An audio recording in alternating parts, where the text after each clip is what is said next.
Welcome back to the Paranorm Girl podcast. I am your host, Kristen. Today's guest is a producer, inventor, and wildlife researcher. His innovative approach to the mysteries of our world, natural phenomena, and technology has paved the way to some incredible discoveries. And thanks to his production of well-known visual and audio programs and his inclusion of science into the material, many have been greatly inspired and encouraged to take part and to dig deeper into the mystery of the Sasquatch phenomenon. It has also made my guest's name synonymous with the ever-expanding field of research and the ongoing pursuit for answers. Most well known for shows like MonsterQuest and documentaries like Sasquatch Legend Meets Science, he also runs Hangar One Publishing and the Untold Radio Network. Please enjoy my conversation with Doug Hajicek. My guest is Mr. Doug Hajicek. Thank you so much, Doug, for joining me today. Hey, how are you? I am well. You hear it in my voice. We talked about it pre-recording, but I'm sick today. But you know what? Having you here with me now, being able to talk with you, just makes me feel so much better already. Yeah, no, you are not alone. A lot of people are sick, and even my granddaughter was sick with some kind of grunge. Who knows? It's I have a feeling there's some more weird grunges heading our way in the near future. Yeah, you know what I mean. yeah, they aren't pulling any punches. They just seem to be coming out of left field, and Yeah. grunge is a good word for it. Well, when you have 300 biolabs all over working on enhancing viruses, Yeah. what do you think's going to happen? It's just there's going to be accidents. What do they say? That they work on the viruses to find the cure? Is that the Yes, play? that is the Mhm. justification, and I get it, Some things but, happen. there's no free lunch in life, eh? That is true. That is true. And you know what? You are a good example of no free lunch in life. You are quite the busy fellow. You have been doing this for decades. You do so much. I was going to Yeah. tell you, because I do a little bit of prep work on my guests, and you, sir, are one hard man to nail down. You do everything. Yeah, I started out, as a wildlife researcher, and then I thought, "Oh, how can I get somebody to pay for all this wildlife research I'm doing? I'm gonna get involved in TV and let the TV stations pay for it." So Mhm. that was my motivation for getting into the television business, and it came too easy. I thought, "Oh, this is gonna be a year's battle." No, no, no. First day I tried, literally the next day I had a meeting with a head of a network, and they got the green light, and I'm like, "What did I get myself into?" And so now I got to produce these TV shows, and blah blah blah. One thing led to another. Next thing you know, I'm doing that for 8 years, and of course I had to sell the advertising, do the media kits, write the scripts, edit, shoot. And so it was quite an endeavor, but then it led to, working for Animal Planet, and doing a lot of bear research and having them fund a lot of really cool bear research, which was really cutting edge back in the day, where we were trying to film like an entire hibernation over the winter, and then film the birth of the first wild black bears, and on and on. I mean, all sorts of stuff I did. But, and then it led to me, because of that, going up to the Arctic to do wildlife research and coming upon footprints with 2 other people in the boat, right? And so we're up in the Arctic in the Northwest Territories, after a 6-hour flight from a remote area into a more remote area. And then we were probably 20 miles from our camp, and out of the water were footprints coming out of the water onto a very beautiful sand beach. Up in the Arctic, it's almost like the Caribbean. You have these sand eskers and sand dunes. And in fact, those are the kind of places that if we do take a wheel plane, we land in the sand dunes. And it's quite a wild ride to do a landing up there. But in this case, we had taken a float plane, and I'll tell you why that's important. So we find these footprints. They're coming in the sand, and crystal clear. I mean, absolutely beautiful. And so we follow him up to the pea gravel before it transitions into the moss. You know, you've heard about I don't know if you've seen this thick moss that starts growing in northern Minnesota and goes all the way up into the Arctic. But it's thick and it's like sponge.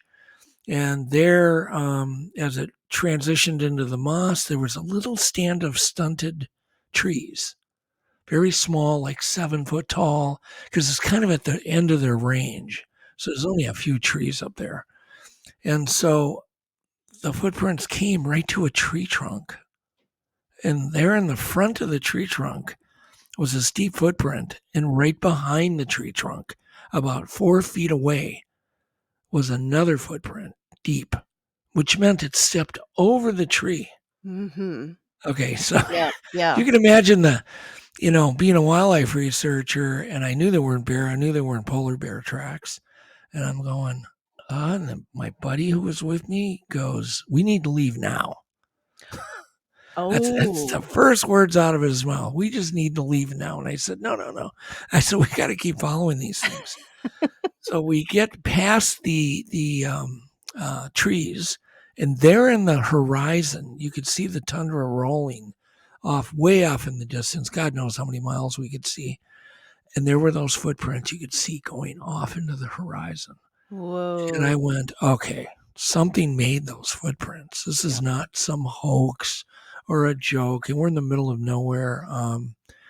And so I came back home obsessed, literally obsessed for answers. Because I knew they were Bigfoot footprints. They had to be. They matched they were huge human-like footprints that probably, we were estimating 12, even to 1,500 pounds, maybe up even to a ton that this thing weighed, because like Rick was with, and he weighed over 300, excuse me, my voice. He weighed over 300 pounds, and he leaped off a rock, couldn't even dent the soil. Oh, wow. So, and then leaping off a rock, you figure he put down at least 800 pounds of force. Yeah. Didn't even Wasn't dent as the soil. Mm-hmm. And these footprints were fresh, and it was kind of raining, light rain at the time, so the soil wasn't even dry. So to give you an example of how big this thing might have been, we don't know. We can only estimate. But it was interesting because I just interviewed Fred Soul, and he was describing a creature that was 13 foot tall that he had seen. And so when you get up into the Arctic, I think Bergman's rule kind of takes over, where the bigger body mass aids in survival. So animals just keep getting bigger and bigger and bigger as they go north. Like our white-tailed deer here are much bigger than they are in Texas, as an example. Right. So anyhow, that changed my life. It was a paradigm-changing moment for me. I get back. I got a hold of Peter Byrne right away. And he was, probably the most famous researcher back at that time. Mm-hmm. And this is about 1991. And then there was really not much I could do at that time. So eventually I'd heard about the BFRO, and I got a hold of them, and I got a hold of Matt Moneymaker. Got Matt on the phone, and he talked my ear off. He answered all my questions. He was just really amazing. And he flew up to see me because he knew I was a filmmaker, because I'm like, Matt, I really want to do a science film, because all the stuff you're telling me I'd never heard of. Yeah. That, like, they're all over the U.S., probably all over the Arctic, anywhere there's woods, water, and hills, right? Mm-hmm. And or we have at least two of those things. And so I just wanted to get information out. And so I got obsessed with that. And then me and Matt pitched to all sorts of networks back in the day, Legend Meets Science. Everybody turned it down, like, who would be interested in that topic? And finally, John Ford at Discovery, my agent, ran into John Ford at Discovery and had pitched it to him. And he just looked at my agent and went, "I'll take it. Let's do it." And so that was the moment that literally everything after that was born, because of John's open mind. And he was a very old school executive producer at Discovery. And he was basically, I think, responsible for that, the start of Discovery Channel. But anyhow, so we went on and we did that, and the rest is kind of history. And then I went on to pitch a TV series that no one's ever heard of. Did you know there was the first Bigfoot TV series ran about 2000? It was a series just on Bigfoot, but no one knows about it Huh. because it ran on the Outdoor Life Network out of Canada. And the show was called Mysterious Encounters. And so I did that show, but it allowed me to practice with all sorts of technology out in the field. We had tons of sponsors. It was the first time thermal cameras were ever used on television. We had drones. We had helium balloons with gimbals and thermal cams that cost $55,000 back in those days. We had to make there was no such thing as even camera traps at that point. We had to make our own because it didn't exist yet. There were these game trail cameras you put on trees that hunters use. They did not even exist yet. So we had to make our own. The backpacks that a lot of people saw in Finding Bigfoot was an invention of mine back for that show. That with the ones that show the person walking and out ahead of them, that those things were used in two different shows, Finding UFOs and Finding Bigfoot. And then eventually I started pitching a show about Gigantopithecus, which was one explanation for the Bigfoot mystery, right? Because if you think about it, there are no fossils of any modern animals in North America. Yep. We have no fossils of deer, buffalo, fox. I mean, any modern animal, nothing exists. But here we had fossils of a big giant ape that lived in Asia that could have easily walked over the land bridge that existed for that. So if you transport that creature, that giant 11-foot ape, into America or the North America, you might have, basically proof of a Bigfoot. Excuse me. So anyhow, I started pitching that. Nobody was interested. Then one day I was watching TV and there was a King Kong commercial that aired because Peter Jackson was coming out with a new King Kong movie. And I saw that and I went, oh, I have an idea. I'll name it The Real King Kong. Giganto, The Real King Kong.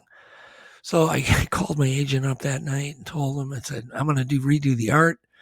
So then he was at a convention and he sold it instantly, based on that name. I sold it to, or NBC said they wanted it. Long story short, it ended up getting vetoed by the president of NBC. And then I think NBC had a stake in History Channel. They called History. History said, yeah, well, we'll do it. So I produced it for them. A lot of people have not seen Giganto, The Real King Kong because it's not on YouTube and it's not for sale anywhere, but it's one of my best documentaries I've ever done. Yeah, I know. I was trying to look for it. I can send you a director's cut. Oh, I'll do that. I'll send you a director's cut. That would be amazing. Yeah, I'd love to see it. But it's weird because it's not, I don't know what happened with that show, but so the point was it broke records in the ratings. I believe it went 4 times over their highest ratings ever on History. They called me up the next day after they got the overnight ratings and they said, can you do more of these? And I'm like, yeah, of course. And so using that same kind of science formula, because there was a lot of science in it. I mean, that was the first time Giganto Teeth actually got a hold of Giganto Teeth, and we tested them for DNA and, carbon dated them and did all sorts of really cool first time things with the teeth. And so then we worked out a deal and MonsterQuest was born. And so that kind of brings us to today. Yeah. Whoa. So you asked a loaded question. I guess I did, but that was awesome, and that's kinda that was something I was gonna ask you about. I wanted to see that journey of, like, what brought us to present day. Yeah. There's a lot involved, when you're in production and doing that side of it. I come from an acting background. I do have a filmmaking background too, Mm, I've done dabbled a little bit, so it's really interesting here, but, like, at the start of all of this, I was just so curious about like those days before you approached them and pitched the show and got that green light. Like you said, it was easy, but no national network show is born in a vacuum. Like no. where were you at? You were a filmmaker at that point? Like you had been studying Yeah, and doing because I had my first TV show in the 80s on yeah. the air. And by the way, that show is still on the air. It's a series and it's still going. And it's now on the second generation. The host, Ron Sherritt's, now his daughter has taken over. So my Oh, first show is still on the air, which is like episode 1500 or some damn thing, back from 85 is wow. when the show started. So that's kind of cool. But as you can see, it's everything in life is like a little rung in a ladder, right? You can't get to part two until you do part one, right? And so I like to tell people that if you want success, you just got to do whatever it takes because eventually you're going to meet the right person, the right thing's going to come up, and you've paid your dues and you're ready for that next rung in the ladder. Mhm. Because if you're not ready for it, you're just going to fail to begin with because it's unnatural. So I didn't produce like Bigfoot programming because I wanted to make money. I produced Bigfoot programming because I wanted answers and needed the money to spend on the science because labs don't work for free. Scientists generally, they don't make that much money to begin with, and they're going to be damned if they're going to take 2 weeks of their time, because they can't afford it and not get paid. And so everything I've done paid for, travel, expeditions, equipment, technology. And so that's what kind of separates MonsterQuest. And I think people are sensing, like, why is MonsterQuest different? Because it wasn't produced by some guy at some production company said, "Hey, that's a popular topic. Let's do that." That's not how it happened. I did those shows because I wanted answers. It's why I said yes. It's why I worked Monster Quest took up my entire life. I gave up so much and sacrificed so much for that show. Started at like 8:30 in the morning, would go all day until about 4:30 in the morning. I'd get just, 3.5 hours sleep and up again. And that's 7 days a week in order to Mhm. get that show done. Because we were even doing double seasons where it was 26 1 hour docs in a year. And Yeah. that's like a grueling schedule. And if you've ever done a network show, there's so many deliverables and legal things and the edits have to be perfect, and then it's got to go through the technical departments to make sure every pixel is in place, and on and on. So it really becomes an interesting journey. It's a sacrifice. Yeah. So, and now I've decided I took a long break because of the burnout from filmmaking, but now I've undertaken Legend Meets Science 2 completely independently for the reason I don't have a deadline. It's the first production ever in my life. I don't have a clock, or a calendar going, you have to, present your evidence on this date Mhm. because the clock ran out. I can wait for the science to be done correctly. Mhm. So people have to be patient for Legend Meets Science 2 to come out, but I am working on it very hard each week. We just did a big shoot, for instance, where for the first time we regressed hypnotically a bunch of double witnesses to see if any new information could come What? out. As an example, that's the last shoot that we did. And we've done things like uh, lidar drone the entire Freeman film site up Mhm. in the up at Deduct Springs to determine the exact size of the Freeman creature and to get the whole layout. So I mean, to take a giant drone that's about $8,000 an hour, and Oh, fly this huge LiDAR drone and map out the entire mountain. That stuff costs money, it took a lot of people and blah, blah, blah. But those are the kinds of things that we're doing. So I hope when it comes out, people will be like, oh, this was really worth it yeah. because Well, we're going to I'm. we have a lot of new answers. Oh yeah, yeah, and you're are you introducing a lot with in any new DNA stuff? Because I know that stuff's Yeah, advancing absolutely. constantly. Awesome. Yeah, DNA is just exponentially. Every day I wait Yeah. actually gets better. It's going to get to the point where we're going to all have, we all have a printer on our desk now. At some point within probably 10 years or less, we're all going to have a DNA machine on our desktop. That's how cheap and it's getting better and better. And, everything's getting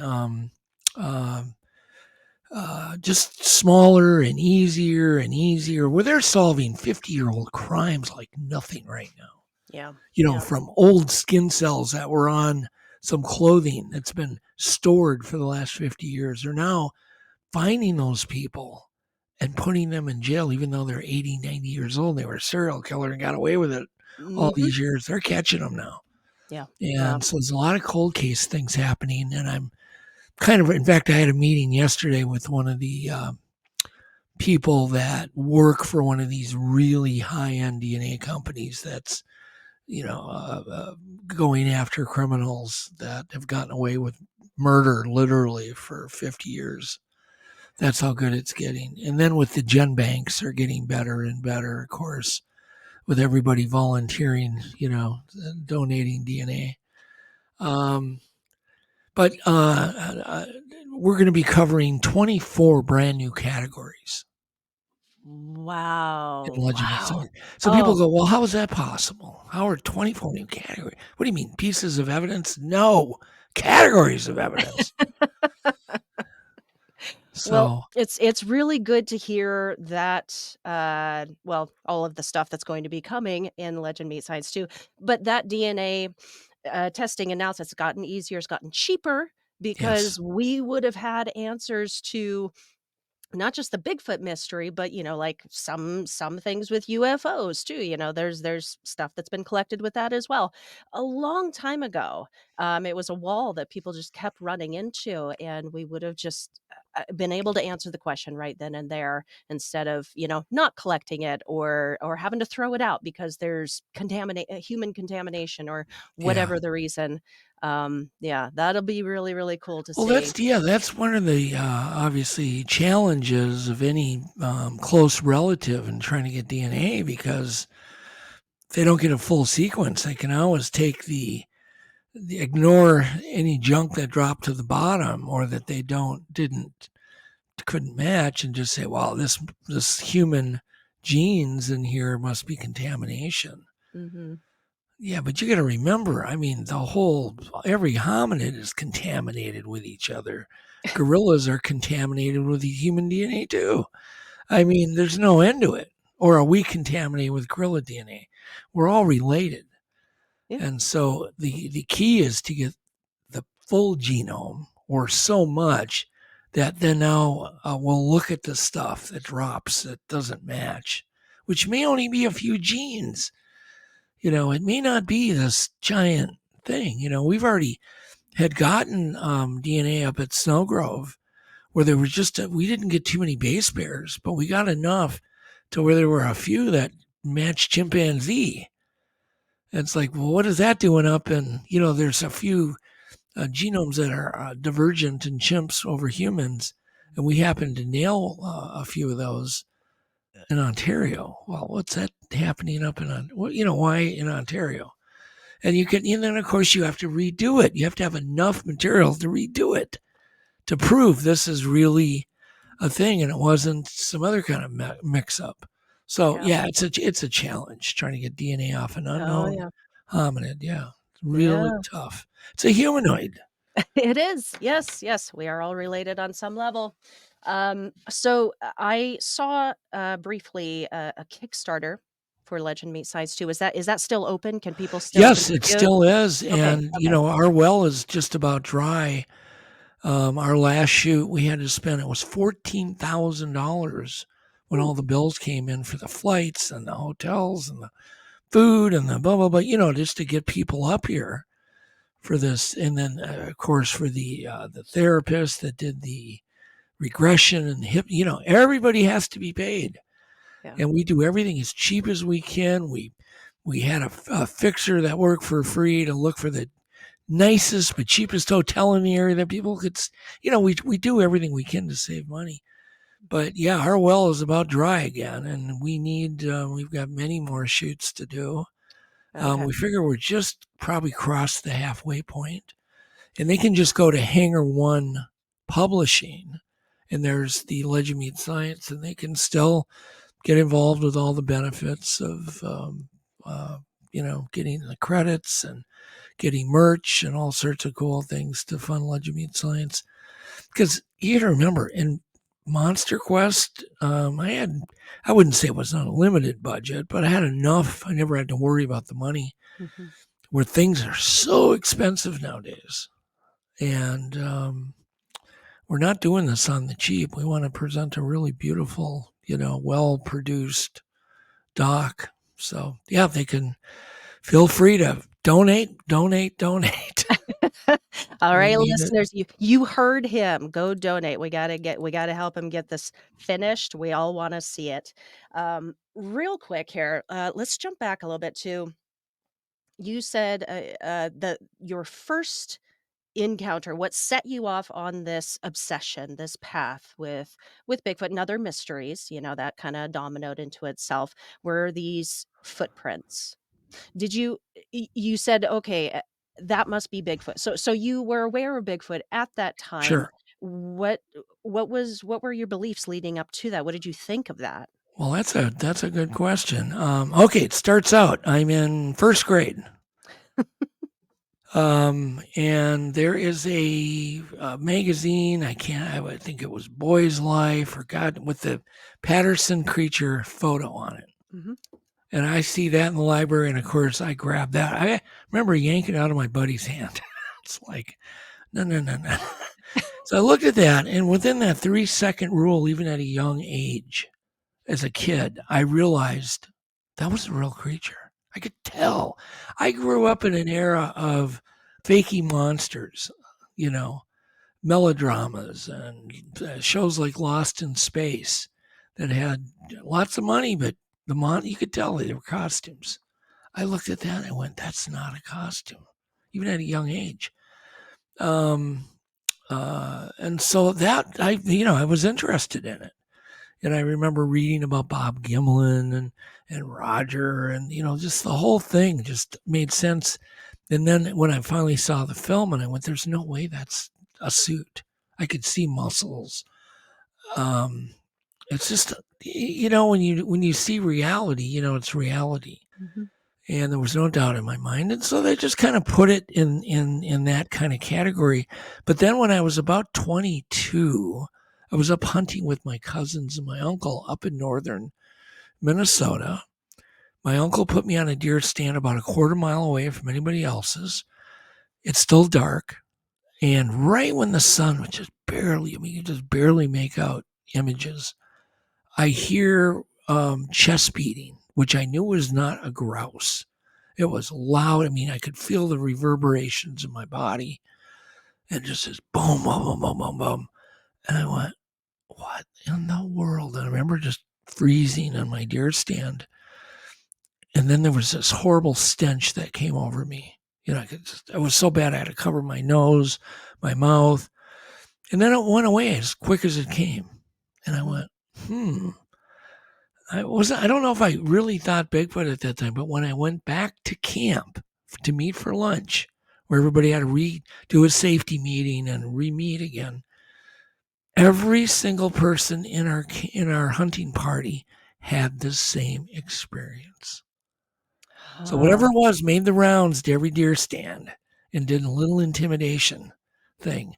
And of course, years later, I realized where the area was. There's been numerous sightings. It's up by Orr, Minnesota. And in fact, me and my cousin were still just talking about it even though that happened many, many years ago. And so that you just put that in your gray basket, it's just kind of sitting there. And so when I saw those footprints, I was kind of already prepared mentally, I guess. Okay. Okay. Yeah. Something about you that is abundantly clear to me, Doug, is you have this ability of noticing things that others don't. Seeing the thing that others are gonna Sure. look by, such as the footprints. Yeah. Other people might have seen those footprints clear as day and, maybe just not seen them or not noticed them or seen them and said, "Oh, that's cool. I'm gonna go get a sandwich," like, just not but you notice these things and then you're compelled to act on it, to do something about it. Right. Yeah, that's Um that's true. I get called like I have attention deficit problems, but I don't think it's that. I think I just get really curious. When I was a kid, I drove my parents crazy. I remember just the first time I was taken to Lake Superior, which I ended up doing a ton of Lake Superior research as I got older. Um, Seeing just a guy I'd never seen anybody fish before, and I was really little. I was probably 4 years old. And I still remember his minnow being reeled back to the shore, and I could see it just under the surface of the water, like an inch under the water. And I said to my dad, I go, "Oh, does he got one? Does he have one?" Because I saw his bait. My dad laughed. He goes, "No, that's his bait." And I went, "Bait? What?" It's just, even at a young age, I was just like asking him all these questions about fishing. And of course, now I do a lot of fishing. I've done a lot of trophy fishing all over the world. But I started doing research. I wanted answers of what's below Lake Superior. What goes on when no one's around? What happens at the bottom of Lake Superior in this beautiful gin clear lake? No one had ever done any, like, put cameras at the bottom. And so I built the Benthic Explorer, which was the world's first, certainly underwater webcam. But I also had a lot of scientific experiments on it. I was really curious about the pull of the moon on freshwater lakes, how that, if that affects the oceans, it must affect freshwater lakes. And I'd heard it was called Sage, but I wanted to see it. I wanted to how can I visualize? How can I see this tide? I want to see it somehow. How can I do it? So I invented this rod with these floating tubes of plastic. And all I had to do was put a camera on it so I could watch these tubes lock into a position. I put a gauge on it. So now I could see these tubes, between this type of moon, whatever, and everything goes. The water is all getting sucked, in an easterly direction for 4 hours. And then, so we could track visually all of the seiche. Had never been done, never been seen. And I'm like, well, why doesn't anybody know any of these things? It's not that difficult. Yeah, yeah. So I've always been amazed during my whole life of how many answers there are not.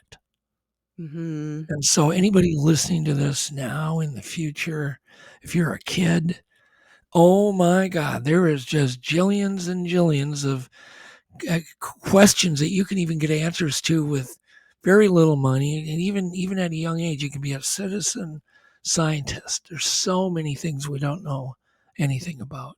Yeah, Just yeah. get creative and try to get answers on whatever you're curious about. So that's Yeah, yeah. Well, and that speaks to the way I think your brain works too. You take thinking outside of the box to a whole other level. Like I mentioned in your bio, you are an inventor. You literally create new systems, new ways of doing things, like the Lake Superior, that setting up that camera system. I didn't know this. You captured the first video of a giant squid in its natural environment. You caught that video because of the camera system that you created. right. Yeah, yeah. It was just once again, it was the kind of that rung in the ladder. I was up in the Arctic again, and we were trying to get footage of a giant lake trout.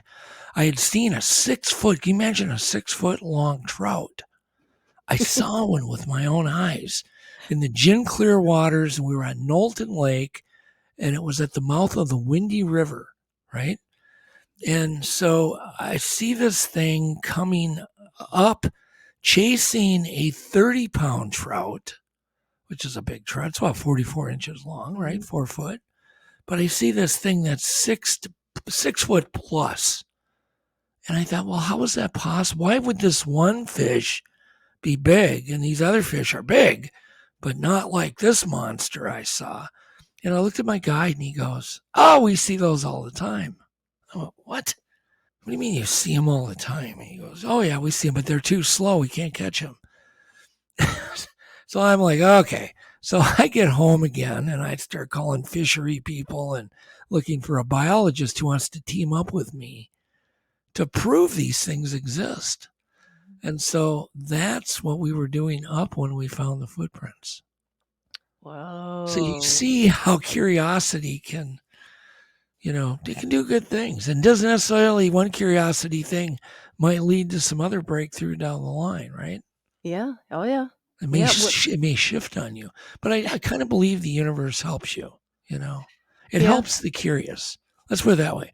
So if I'm ever going to be famous for a quote, it's the universe will help the curious. That's it. That's going to be the name of this episode. Well, and I wanted to ask you about something that you have. I'm not sure exactly where you are in the process right now, but it's an invention of yours, and it could help those curious about Sasquatch kind of more quietly and efficiently and quickly find them out in the woods. Can you tell us about this e-bike? Oh yeah, yeah, yeah, yeah. So so I got obsessed with e-bikes only because I'm not obsessed with electric cars because there's a tipping point of efficiency. I know how expensive, dangerous, hard to mine the minerals. But on a bike, because the bikes are so light, it doesn't take a huge battery to propel them, at a pretty quick speed, and if you use the right gears. So I got kind of obsessed with building better quality, more silent, far more powerful e-bikes that could tackle mountains and do different things. And then I thought, well, this would be the greatest research tool ever for wildlife researchers in general, let alone Bigfoot researchers, to get in the back 40 quickly, silently, and have cameras that come on automatically, fully automatic, where it records the audio and the video front and back while you're driving, and infrared and color, whatever, all automatically it changes. But so there can be no operator failure, right? Hmm. Because that's kind of the problem. Well, we were driving, I didn't have my camera on, right? You can't turn them off. So a wire do everything. So the moment you're using your bike, it's recording whether you want to or not. So you gotta forget about it. And it buffers. You don't have to ever switch memory cards. You're never going to have the memory card full problem. And so I, perfected that. Got rid of a few used ones. Built one, like for Todd Neese, wanted one. But I think it's the future. Anybody can build these. I'm always happy to share how to do it, and it's just a matter of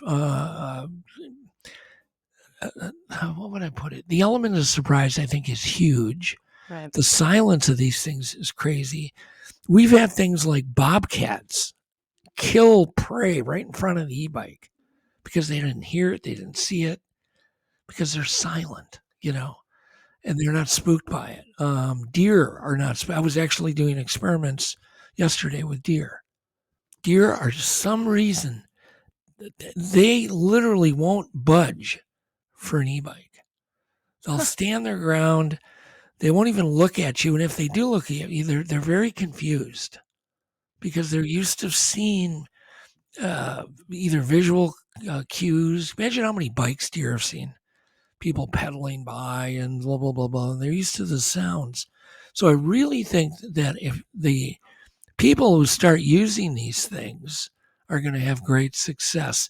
There's one guy I know of in Washington that claims he's had like 4 sightings already, but he didn't have any Whoa. cameras on his bikes. because he was using an e-bike with the proper gearing so he could get up the mountains. And he's had 4 sightings. He has a channel on YouTube, and you can find, I think if you type in e-bikes and Bigfoot, and he was a pioneer in this too. I found his channel long after I had already gone down that road. Mm-hmm. But it's, he was doing the same thing, but he's claiming this is the way to go because, and he tells stories of these amazing encounters that he's had. Because once again, a Bigfoot's gonna, they're gonna hear ATVs coming, side by sides. That 4-stroke motor, they're gonna hear that. They're not gonna hear a thing with these. Mm-hmm. You're gonna come around a corner on a logging trail, or a 2-track, or a single-track trail. They're gonna be standing there, and you're gonna be recording. If you take the time to put these cameras, it's like another $150 to do it.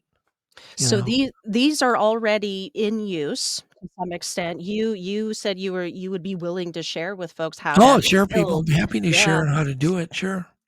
Yep. Awesome. Yeah, yeah, you're very gracious with the information that you share with folks because I think, you want to help others who are just as curious as you are. Yeah. Like it makes me think of you have this really awesome featured segment. I think it's a recent segment that you introduced on your show, the technological breakdown. Yeah. And that's so cool to think about all these little products and items and advice that squatchers, people out in the woods looking for the stuff that could just make their lives and the search so much easier.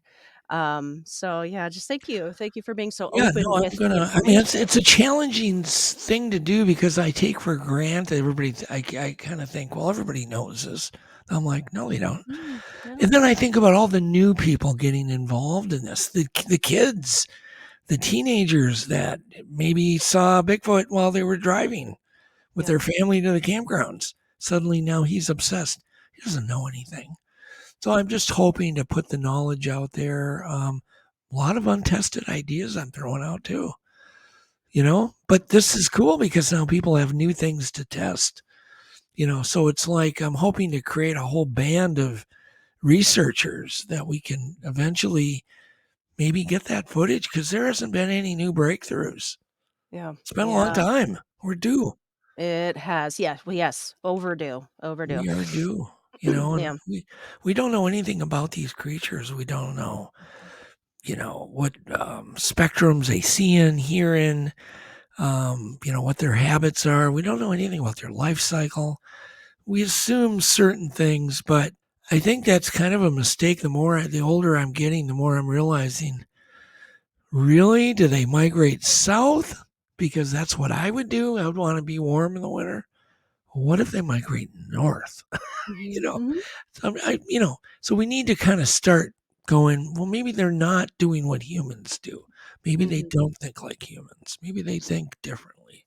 Yeah, So, yeah, yeah, but it's yeah, we can only speculate at this right, point because exactly. you're right, there are no recent major breakthroughs, and, the evidence, it can only go so far, but like we were talking about earlier, there's massive advancements with even just something like just the DNA aspect of evidence, and an analyzing and testing that, I guess I wonder, do you think with those advancements, newer evidence coming out all the time, do you think we will ever prove its existence without a body? Yeah, I think that we can maybe just stop short of that, but it would be so good where it would raise the bar so high Mhm. that scientists at that point would get the funding to put it to bed. Does that make sense? Yeah, yeah. So I think that at some point, the bar is just going to get raised enough. Like right now, I'm a member of Zubuk. And that reminds me, I missed my last meeting. Um, Sorry, Amy Boo. I just, oh, geez. But it's a group of scientists, researchers that can get together, exchange ideas Mhm. anonymously. And that is, I think there's probably like 40 scientists now, Wow. Wow. but they're not willing to go public because, yeah, they had an encounter too. Scientists, believe it or not, have encounters too. Police have encounters. Game wardens have encounters. Blah, blah, blah. But it doesn't mean they want to come public. It just gives them a safe spot to exchange information, get information. But like in Legend Meets Science, I don't want to brag, but I think I've got some people that come forward, for the show. And that's kind of anytime you get a new scientist come forward and just say, okay, I don't care anymore. That's a big deal, Yeah, yeah. It's a It's a big deal. huge, huge deal. Yeah, because they, So, they they just add that level of legitimacy, well, validity. if Like they every. can, as a general rule, a private citizen can't get the $5 million grant Mhm. to do anything, Yeah. which is why I turned to TV for my funding because I knew the government wasn't going to help me. So that's why I turned to television. So, Yeah. but I really encourage people to, just who are interested in this topic to do whatever they can and just do different things. Don't keep just doing the same old, crazy things that everybody else does. Try to think out Mhm. of the box. Yeah. Try something different. All right, Doug. Well, our hour is going to slip away from us here. So before we close it out, I really wanted to ask you because you're such an amazing storyteller, and it was suggested to me that I had to ask you about an Alaskan encounter. If Oh, that that was rings a bell. the story I told in the beginning, which wasn't Okay. in. Everybody thinks it's in Alaska. It's Northwest Territories. Okay. It's actually even farther north than Alaska. It's way up on the border.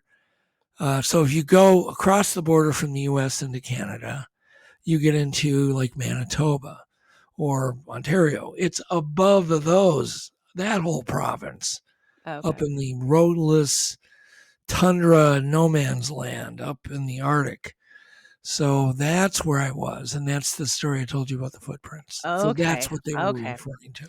Okay, that's Done. okay. I got one backup story request to give you, because you don't just talk about Bigfoot. That is not the only mystery that you are involved with, interested in. And you mentioned prior to recording, and I think this is how we will close this episode out, and then I'll ask folks, where you want to send folks online.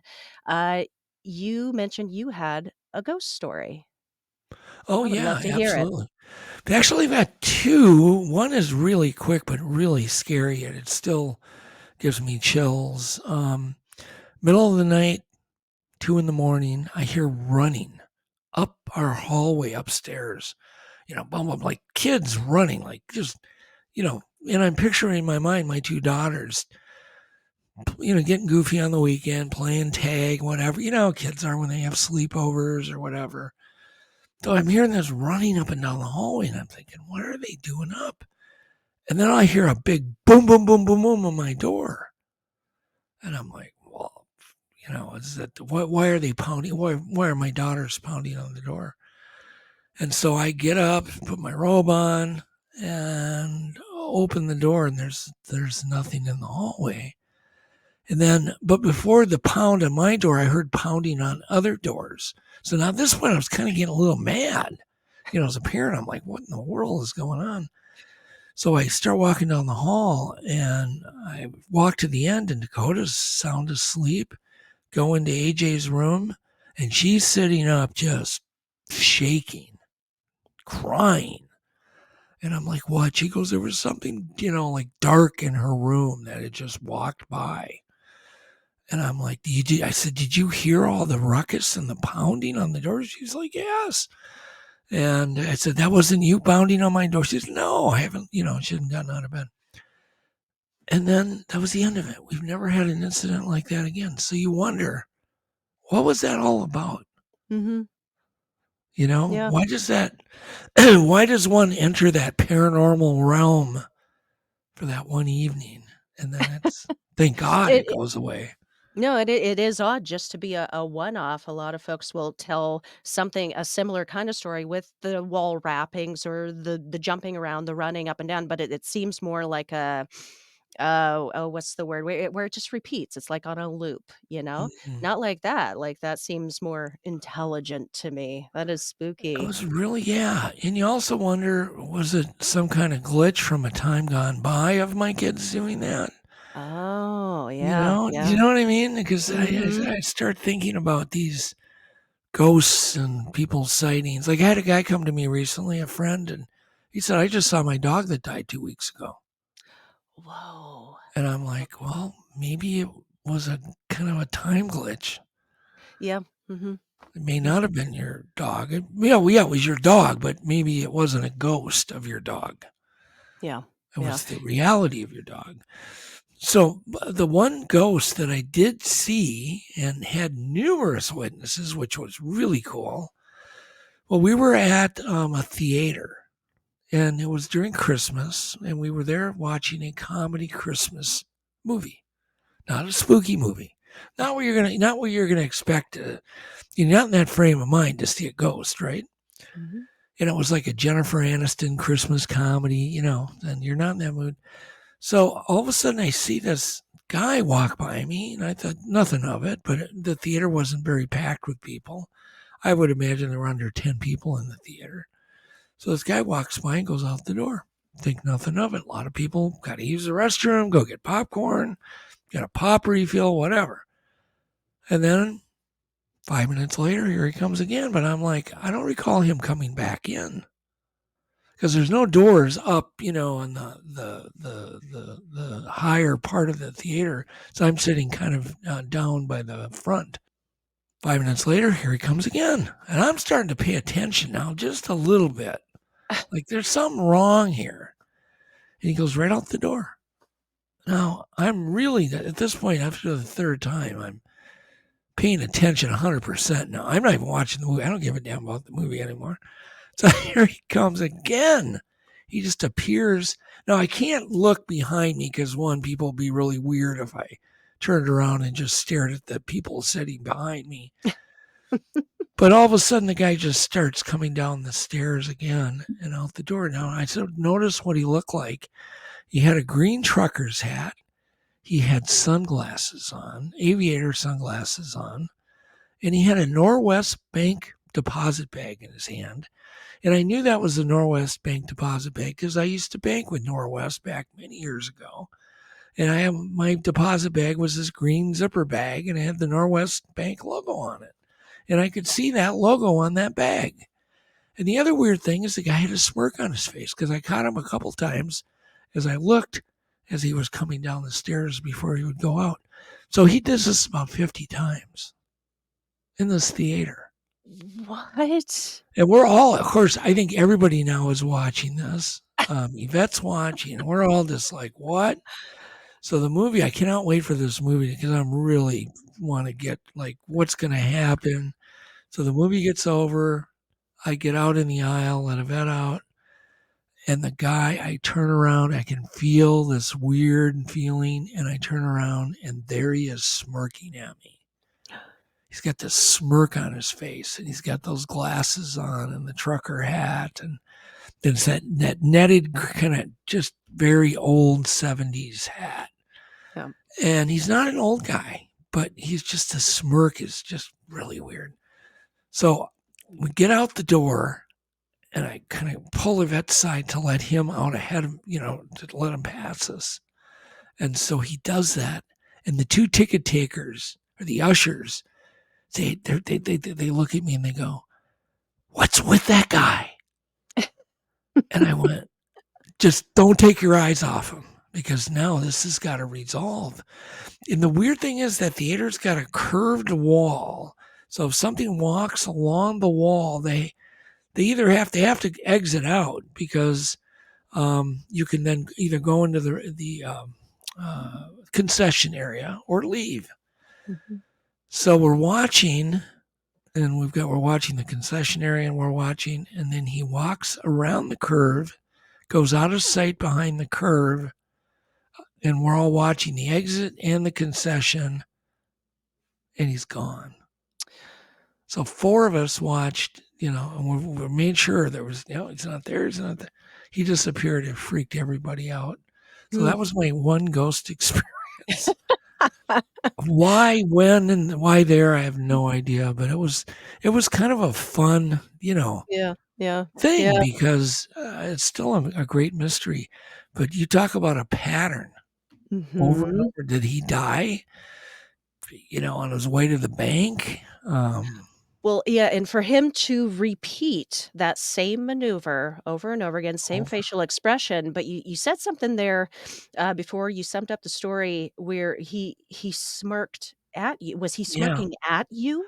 He Well, said, I looked him right in the eye. He had sunglasses on, but I turned around and looked, and he just had this smirk, this "Oh, Cheshire cat smirk.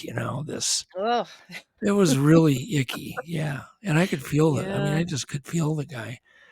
But then later on, I'm like, well, was that like a time glitch of some sort, or our right." ghost just time? Really made me question. And I've never done ghost research ever. That's one topic I've never done any. Mhm. Never gone on one of those research trips. I've been invited on many. Never done one. I don't need to. Oh, man, I think a lot of people would love to get the Doug Hajicek treatment Well, on maybe ghost research. maybe someday. But that was really interesting. I have to admit.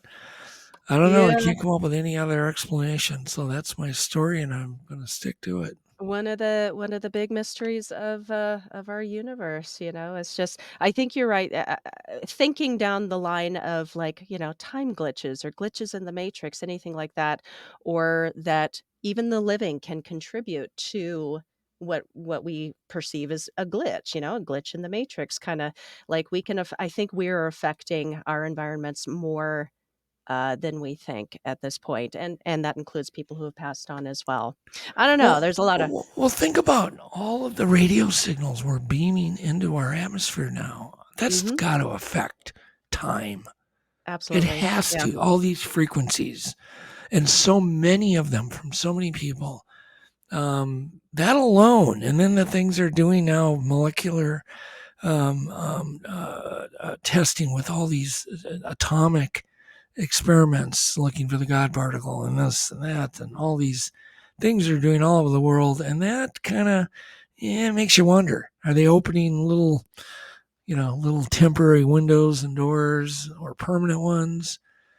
That just Yeah. makes you think. We'll never know. But there seems to be a lot of weird, activity that, people are seeing in our skies and Mhm. seeing Yeah. in our homes and our houses. And none of us talk. So we don't know really what's going on at our neighbor's house, right? Yeah, yeah, and it seems to be getting weirder all the time, It just does. exponentially as we move forward.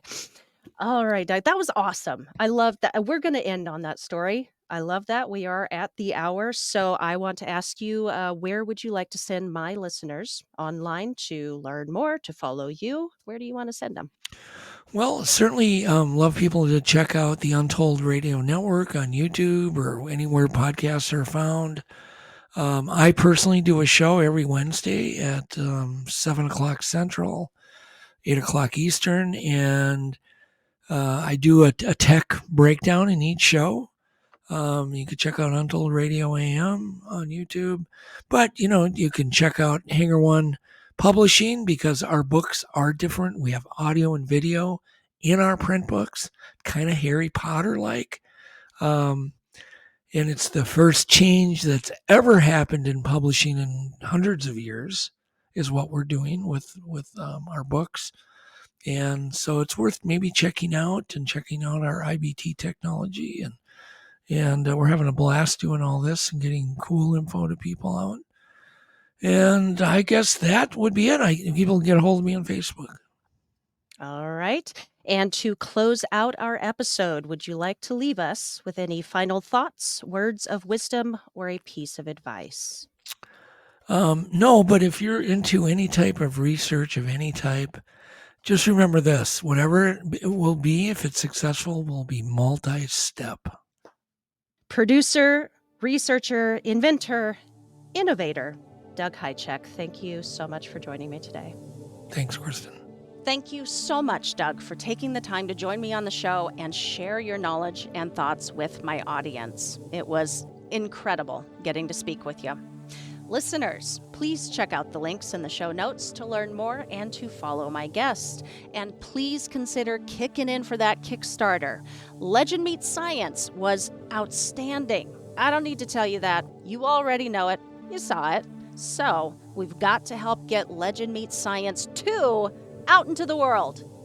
Not just because I personally desperately want to see it, but the world needs this kind of information. Needs it. It's a necessity. If you enjoyed hearing from Doug today, got a hankering for more, you can, of course, as well you should, go check out his show, Untold Radio AM. He streams live every week, has amazing guests. His son does it with him. It's excellent. Go give it a watch and a listen. But if you would like to hear more from my chat with Doug, there is more to be heard. Following our conversation, Doug joined me backstage and told me a wild story about an interaction he and his wife had with a creature. It wasn't Bigfoot. I'm not giving anything else away, but it was wild. If you would like to catch that and the rest of my backstage guest chat collection, run, don't walk to patreon.com/ParanormGirlPod. I got tiers from $1 to $10. You can enjoy exclusive content and early access to all episodes and feel proud to support a show that you adore. Another way to support the show is by following @ParanormGirlPod on social and subscribing to the PGP YouTube channel. For my audience viewing this one on YouTube, there's an Easter egg in the credits for you. Keep your eyes peeled.